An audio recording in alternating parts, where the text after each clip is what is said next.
You're saying mind is really universal. Mind is universal. If you can use that word. Yes, or unlimited, or yes, undivided. Not polluted by thought. But see, I think for most people, at least there will be a difficulty saying, how do we know anything about this mind? I only know my mind is the first feeling, right? You cannot call it your mind. You only have your brain, which is conditioned. You can't say it's my mind. Yes. Well, whatever is going on inside, I feel is mine. It's very different from what's going on inside somebody else. No, I question whether it's... At least that seems different at first sight. I question whether it is different.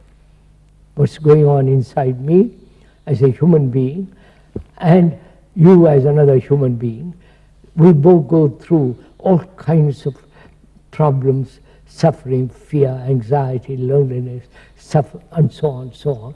Yeah. We have our dogmas, beliefs, superstitions, and everybody has these. Well, we'll say it's all very similar, but still it seems each one of us is isolated from the other. By thought. Thought is created that I am different from you. Yes. Because my body is different from you. My face is different from you. So we carry that same, we extend that same thing into the psychological area.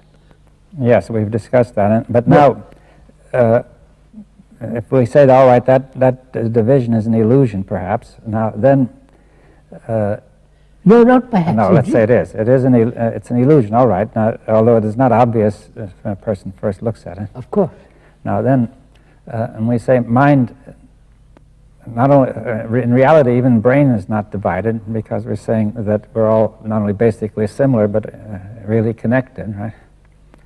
And then we say beyond all that is mind, which has no division at all. It is unconditioned. Yes, which would almost seem to imply then that insofar as a person feels he is a separate being, he has very little contact with mind, right? Absolutely, quite right. That's what you say has no mind. That's why it's very important to understand, not the mind, but my conditioning. Mm-hmm. Then whether that my conditioning, human conditioning, can ever be dissolved. That's the real issue. Yes. I think that, still the mind, we won't call it the mind, but a human being considers always what is the meaning? See, I think we want to understand the meaning of what is being said. You see that we have a mind that is universal, that is in some kind of space, you say, or is it its own space? It is not in me or in my brain. But it has a space. It lives in space. It lives in a space, right? And silence. And silence, but it's the space of the mind, right? It's not a space like this space. No. And that's why we said space is not invented by thought. Yes. Now, is it possible then to perceive this space when the mind is silent? Or to be in contact with it? Not perceive. When the brain is. Let's see. You're asking a question whether the mind can be perceived by the brain. Or at least somehow be aware, an awareness or a yes, sense. Yes. And we are saying yes, through meditation. You may not like to use that word. Well, I don't mind. I think it is possible to bring about, she said that's the difficulty. When we use the word meditation, it's generally understood there is always a meditator meditating. The meditation is really an unconscious process. It's not a conscious process. Well, and how are you able to say that meditation takes place then if it's unconscious? It is taking place when the brain is quiet. Well, you mean by consciousness all the movement of thought? Yes, movement of thought. With feeling, desire, will, and all that goes with it, right? But there's a kind of awareness still, isn't there? Oh, yes. Yes. You see, it depends what you call awareness. Yes. Awareness of what? I don't, possibly awareness of something deeper, I don't know.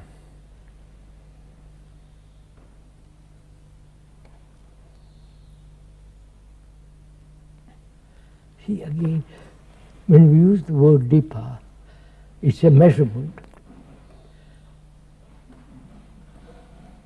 I know, I would use. Well, let's not use that, but let's say that some kind of, the brain is not, see, there's a kind of unconsciousness which you're simply not aware of at all. A person may be unconscious of some of his, his problems, his conflicts. Let's go at it a little bit more. If I do something consciously, it's the activity of thought.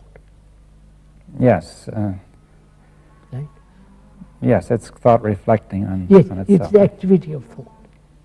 Now, if I consciously meditate, practice, do all this kind of what I call nonsense, then you are making the brain conform to another series of patterns. Yes, it's more becoming. It's more of becoming. That's right. Yes, you're trying to become better. There is no illumination by becoming. You can't be illumined, if I can use that word, by saying I'm going to be a chief. Yes, but now it seems very difficult to communicate suppose something which is not conscious. You see that. That's the difficulty. But it's not just being knocked out, or a person is unconscious if he's knocked out too. But you don't mean that. No. Or under anesthetic, or. No. Let's put it that way.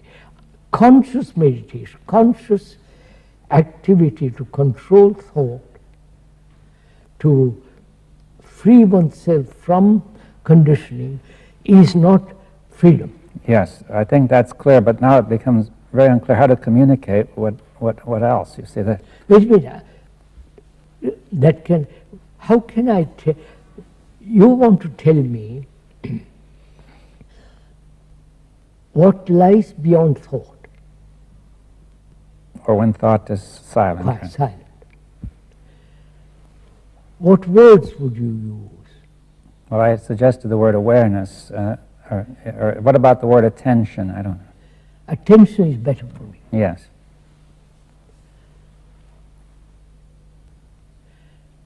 Would you say attention? In attention, there is no center as the me. Well, in the kind of attention you're discussing, I mean, there is a kind, which is the usual kind, where we pay attention because of what interests me. Of course. Right? Attention is not concentration. Yeah, that is concentration. But yeah. Now, we're saying we're discussing a kind of attention without this me present, which That's right. Which is not the activity of the conditioning. Not the activity of thought. Yeah. In attention, the thought has no place. Yes, but could we say more? What do we mean by attention? Now, would the derivation of the word be of any use? It means stretching the mind towards something. I know. Would that help? No. Would it help if we say concentration is not attention? Right? Effort is not attention. When I make effort to attend, it's not attention. Attention can only come into being when the self is not.